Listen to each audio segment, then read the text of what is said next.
suatu operator binary atau dinadik atau diadika, yaitu operator yang melibatkan dua operan. Jika P dan Q sebarang dua proposisi atau kalimat deklaratif, kalimat yang dapat bernilai benar atau salah, maka pernyataan P dan Q akan mempunyai T atau true benar. Jika dan hanya jika kedua proposisi P dan Q bernilai T atau true, ia ditulis dengan P and Q. Ini ya, bisa kalian lihat sini juga tabel kebenarannya. Oke, ini sifat-sifat operator konjungsi P and Q, Q and P. Asosiatif P konjungsi R dan Q konjungsi Q atau R. Oke, lanjut di sini. Di disjungsi. Disjungsi itu disebut juga dengan OR atau ya. Disjungsi juga ada jarang digunakan, yang menggunakan bentuk iter or ya. Ini bisa kalian lihat juga, bisa kalian baca di sini, dan ini tabel kebenarannya. Oke. Oke, lanjut ya. Ini ya contohnya. Oke, pada kalimat pertama, Andika membeli pensil itu karena harganya murah atau karena ia membutuhkan keduanya. Sedang kalimat kedua, saya terlambat datang karena bangun terlambat atau karena dikejar anjing besar atau keduanya. Dan yang ketiga, lampu mobil mati karena lampunya blentok mati atau kabelnya putus, keduanya. Oke, hal itu semua berarti bahwa operator OR disebut dengan inclusive OR ya. Oke, kita lanjut di sini. Ini selanjutnya, ini kalimat pernyataan majemuk. Ini bisa kalian lihat di sini. Ini. Oke, bisa kalian baca. Dan kita lanjut di sini. Implikasi atau kondisional. Ini ya simbol dari implikasi. Ya ini. Oke. Jika P dan Q adalah proporsional, maka diperoleh pernyataan jika P maka Q, yang juga berarti P hanya jika P, jika Q. Karena jika Q bernilai salah atau not Q, maka benar pernyataan. Ini ya, bisa kalian bahas juga di sini. Oke, kita lanjut di sini. Ini ada penjelasan dan ini tabel kebenaran dari tabel ini ya, dari tabel implikasi. Ini tabel kebenarannya. Oke, bisa kalian lihat. Lanjut ya. Lanjut, ini untuk menjelaskan tabel ini ya. Bisa kalian lihat juga. Oke. Dan kita masuk di biimplikasi. Diimplikasi atau disebut dengan ekuivalensi. Valensia. Ini simbolnya. Suatu pernyataan P adalah ekuivalen dengan Q mempunyai nilai T atau true. Jika dan hanya jika P dan Q mempunyai nilai kebenaran yang sama. Ini ditulis dengan ya ekuivalensi. Ini P dan Q yang mempunyai tabel kebenaran. Ini tabel kebenarannya, bisa kalian lihat. Oke, kita lanjut ya. Ini sifat-sifatnya ya. Bisa kalian baca di sini, bisa kalian lihat. Dan kita lanjut di ingkaran atau negasi suatu proposisi. Oke, ini yang pertama, negasi suatu konjungsi. Contoh, Fahmi makan nasi dan minum kopi. Yang kedua, suatu konjungsi akan bernilai benar jika kedua kalimat penyusunnya yaitu P dan Q bernilai benar. Oke ya.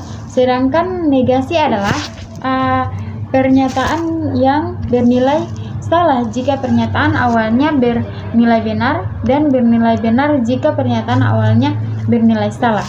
Oleh karena itu, negasi dari Fahmi makan nasi dan minum kopi adalah suatu pernyataan majemuk lain yang salah satu komponennya merupakan negasi dari komponen pernyataan awal. Jadi negasinya adalah Fahmi tidak makan nasi atau tidak minum kopi. Oke, lanjut.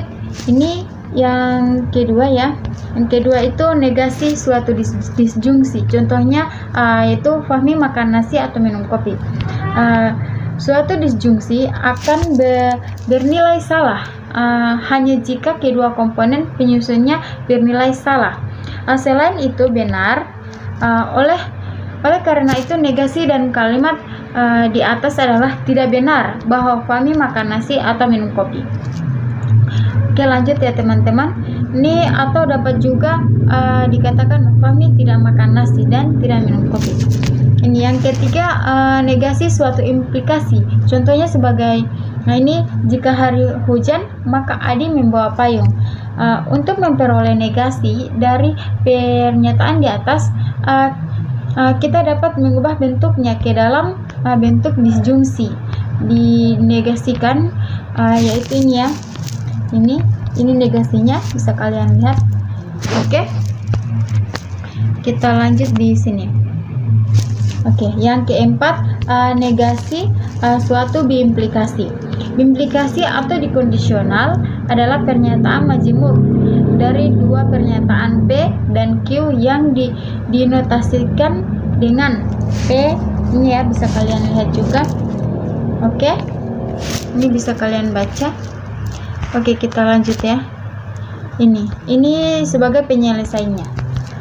Oke, makasih. Hanya itu dari saya tentang ini ya, tentang logika dan pernyataan. Mohon maaf bila ada kekurangannya. Oke teman-teman, kita lanjut di materi yang terakhir, yaitu tautologi. Ini ya, ini tautologi sebarang formula P yang selalu mempunyai nilai kebenaran T, atau tak peduli nilai kebenaran daripada variabel proporsionalnya, disebut dengan tautologi dan dikatakan tautologis atau valid. Jadi tautologi adalah suatu formula proporsional atau MIS P yang bernilai kebenaran T untuk setiap interpretasi yang mungkin. Jadi setiap interpretasi daripada P merupakan model daripada P, atau beberapa buku menulis dengan P.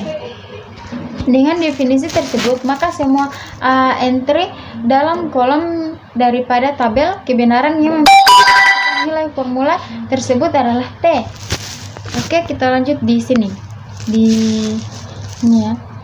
Di suatu formula proposisi P dikatakan dengan satisfiable atau dapat puas jika ia mempunyai. Oke, ini ya. Ini contohnya bisa kalian lihat. Dan ini catatan.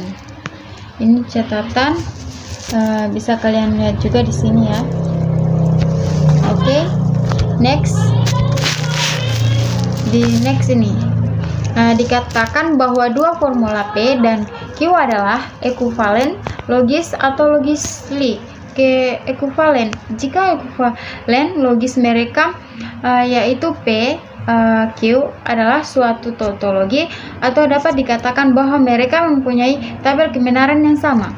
Ini dikatakan bahwa dua formula P dan Q adalah implikasi logis atau logisly implicit.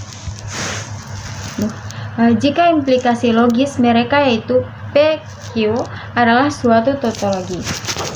Oke, lanjut di sini. Ini kontradiksi ya, atau contradiction absurdicis. Terdapat suatu konsep yang sesuai untuk formula di atas, yaitu yang selalu bernilai kebenaran F. Oke, ini bisa kalian lihat juga, bisa kalian baca ya. Oke, lanjut. Ini contohnya, contoh dari kondisi, contoh dari ini ya, dari kontradiksi ya, bisa kalian lihat. Oke, ini lanjut di formula tercampur atau mixed formula kontingen. Ini sembarang formula yang tergantung pada nilai kebenaran daripada variabel-variabelnya dapat mempunyai nilai T ataupun F disebut dengan suatu formula tercampur atau kontingen. Contohnya ini ya, bisa kalian lihat. Oke, hanya itu dari saya. Mohon maaf bila ada kekurangan ya. Oke, assalamualaikum warahmatullahi wabarakatuh.